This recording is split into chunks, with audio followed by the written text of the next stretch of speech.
got here? Dun, dun, dun. What's up? Hey there, how's it going? Yeah, another damn paradise. Good to see you again. Good to see you. It looks so much different the last time I was A little here. bit different. Got more water in it. Yeah, exactly. Doing all right? Jamie. Yeah, I remember. Jamie. Yeah. Nice to meet you. Nice to meet you. We've got one more truck coming out. Okay. Steven's just down the road. Good. I'll give me a second to set up. Yeah. I mean, you're kind of the ideal situation because you started from the ground up. Yeah. And, you know, we've got a lot of room to work here to kind of get, you know, your dream goal with your Get it farm. figured out. So, yeah.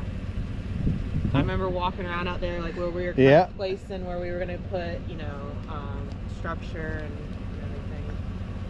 And you still have a few rock piles, right? Oh yeah, there's a bunch. We added some more too. Okay. So were the rock piles, the trenches, there were some turned over oak stumps. We had leftover bricks because we reused a lot of the bricks that came out of the house in the house to do some brick walls and stuff. But then we had leftovers, so we piled them up. Decent amount. It's a big turtle's gonna try and eat some fish though. Oh yeah. It's about as big as that tire. Wow. Like snapping turtles? Yeah, or? its head is that big. Wow.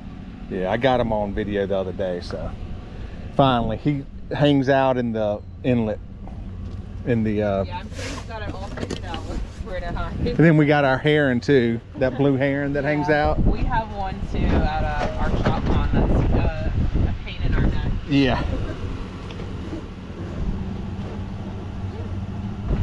All right, let's see here.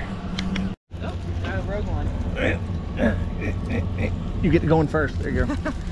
All right, and which ones are these? The bluegill? These are the copper-nosed bluegill. Copper-nosed bluegill. These are one of the most prominent species we use for stocking. They are one of the best forage base you can do for a pond. These with the red ear shellcracker that we're also about to stock shortly. These guys bed several times in the spring and a few times in the fall, so they're producing lots of eggs. And through numerous years of fisheries management research, bluegill have been known just to be some of the best bait. Now, are bluegill the same as like brim, or is that something different? It's totally a species different. Of a brim. So Gotcha. brim is a broad term that we use for sunfish. Okay. Bluegill is just a subspecies of that. Okay. Yep. And are these ones that like to do their little bedding down like in the gravel that we did? Yep. So usually it's a little turbid right now, but usually when the water clarity is ideal, you can actually walk around the edge of the pond. You can see the light, just little beds. And right. If you're quiet enough with your feet, you can actually see them kind of swimming around right there in the bedding. Oh, that's cool. Yeah. And so how often should we check water quality out here? A lot of baseline with our ponds, we do once a month. If you want to check after some big rain events, might not be a bad idea, just because, just depending on what gets flushed down here and everything. So this right here is a mixture. We've got some shellcracker. They've got that red ear right there, so very noticeable. Okay. They're in there with some bluegill. We got a few larger bluegill as well. But these guys, what's so great about shellcracker is they do not have the same food interests as the bluegill. Okay. They are going to go after aquatic snails, so they do not compete. They bed a little bit deeper in the water. They're not as high up as the bluegill, so they coexist great. They don't compete with each other. Okay. So, yeah. And they still become like food for the bass? Absolutely. Okay. One question a lot of people, or not a lot of people, but we get a lot on the channel is thinking that the ponds need to be super deep. No, they don't have to be very deep. We get that comment a lot. Yeah. It's like, why don't you do it 20 feet deep, and we go, the average depth is about 5 feet and it goes to 6, and then over there it's about 9. So a lot of things that you have to take into consideration with depth is the dissolved oxygen in the pond. The deeper you go, you're not going to have as much dissolved oxygen, and all species of life need oxygen to survive. That does not. It's the same thing with aquatic life; they need oxygen. So a little bit higher up, you're going to have a little more oxygen. Right. Deeper down, not as much. And that's part of the reason we're putting the diffusers in the diffusers. Yeah. The bubblers. Yeah, so Okay. you know, you might have some hardier species that like to live deeper down, like you know, some catfish and such. But you'll find, you know, having this level of pond here, like 5, 7, 8 feet deep, that's, you know, great. You don't need to have anything super deep, just because not much can survive in those deep depths. Gotcha. And did we get any? I know up front we did a few catfish and a few carp. Did we do any of that down here? I'm not right now. What we've got going in It's just is foraged we've fish. got foraged fish right now. I do know that you're set up to get some bass and Yep. stuff. We'll be getting bass stocked in just a few weeks. Right. It actually gives us an opportunity to let this stuff establish itself. So giving the forage, like our bluegill, the shell cracker, and we brought some shiners today as well in that truck, gives it a chance to establish. They can find their, you know, their own little groups, and then when we bring in the bass and stuff, it gives everything a better chance of eating. Gotcha. Yeah. Okay.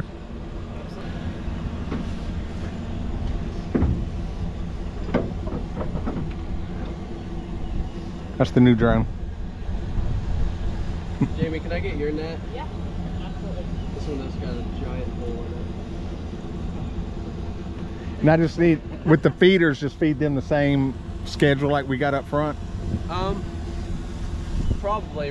That's probably what Mitch would end up recommending. Okay. What do you have the front one set on? It's twice a day for 5 seconds. Yeah, that that's sounds good.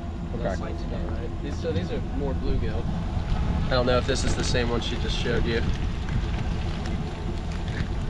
Looks a little different. So these are the bluegill on this one. Yeah, Okay.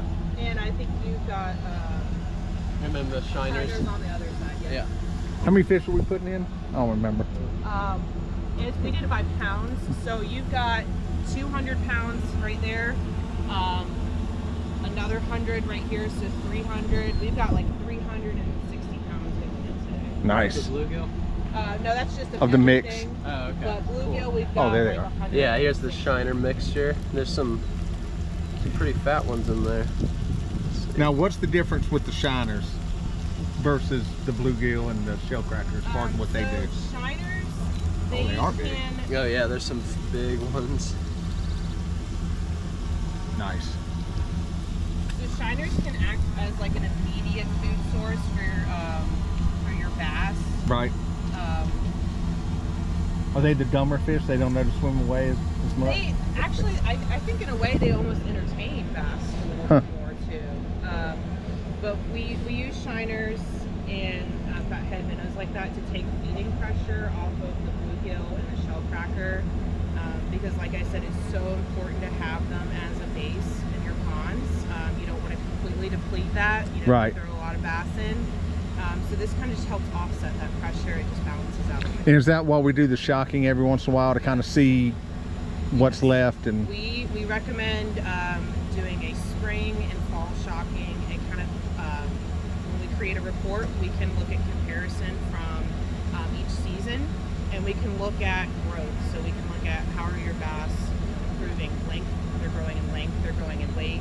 You look at biodiversity. So right now you're kind of creating a pond with ideal biodiversity, which a lot of people think, you know, you want a pond with a really high biodiversity, and you do.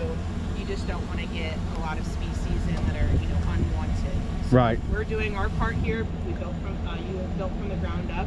So we are just creating an ideal system without those unwanted species in there. right, and then we just have to watch out every once in a while for whatever other birds drop in. 'Cause Yeah, I exactly. caught them on the camera. The heron ate, I swear it was a goldfish Yeah. the other day, and I was like, where the hell did he get that? Yeah, and people would be surprised. They're like, well, I've never put that in my pond before. And I'm like, you would be surprised by what gets either A, washed in, or B, carried in on the legs and feathers of birds. Right. People can literally throw their goldfish out at home, like upstream. Yeah, yeah. Especially in neighborhood ponds.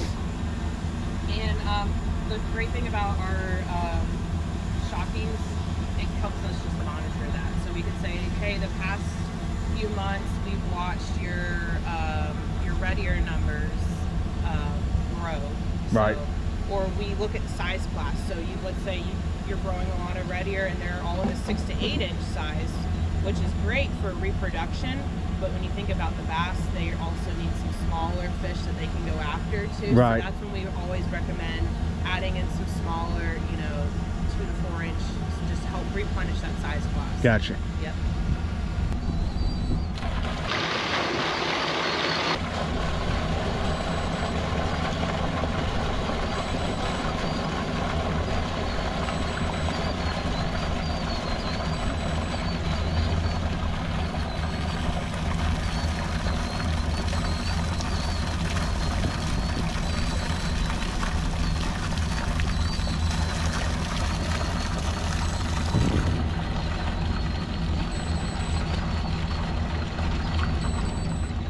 You new? Yes. How you like it so far? It's fun. I'm a intern. I'm a senior at NC State right now. Oh, okay. All right, now which ones are these? So this is, we've just got some more bluegill and some shellcracker. Okay. So it's just a, So it's just two- a mix. Got it. They do really well transporting together. Right. So I'll go ahead, and if you'd like to take a look, we can look at a few more of them in here real quick.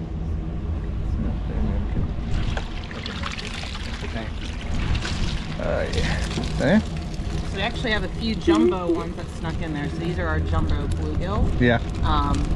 And great, you know, you're starting out with a variety of size. You know, you're going all the way from a few 2 to 4 inches in there. Oh, I see. Yeah. To a few jumbos in there. So, Nice. They'll do great.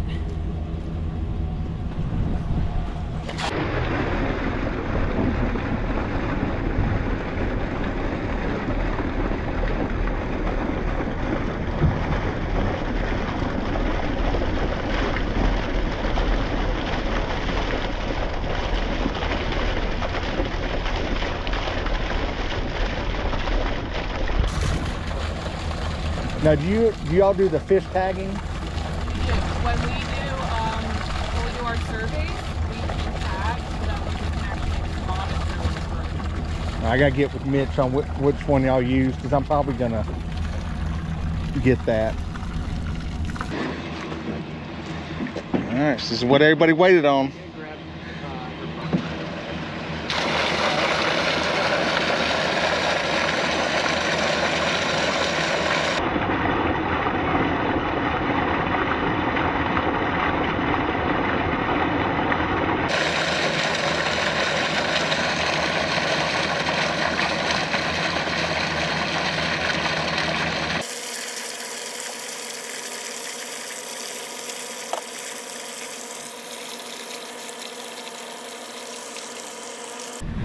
All right, they're all in there.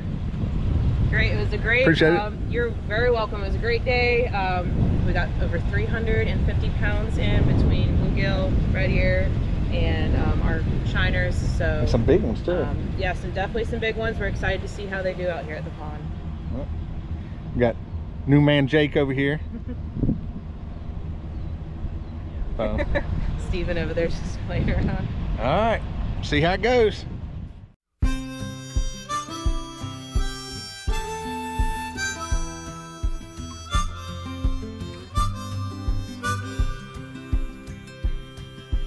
Heard you pass south of Baltimore, wondering if you watch the ships roll in. Will you stay up till the dawn's early light? Do you ever wonder how I've been? Postcard memories only paint a picture of how you are in one place at a time. I need you now more than ever before. I'm waiting for you to come back home.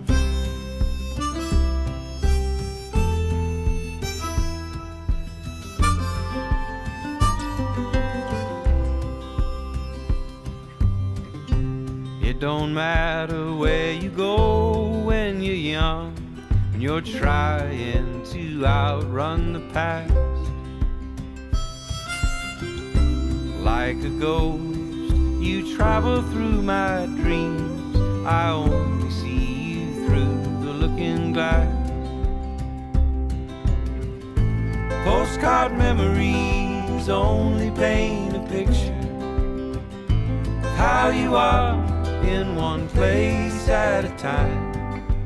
I need you now more than ever I'm waiting for you, come back home.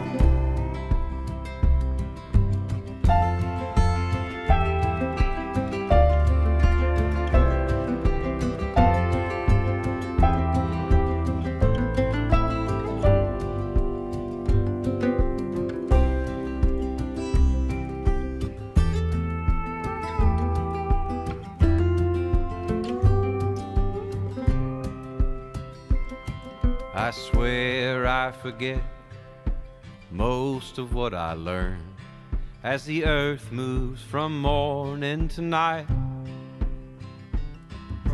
One thing I know, I'll always remember your eyes shining in the morning light.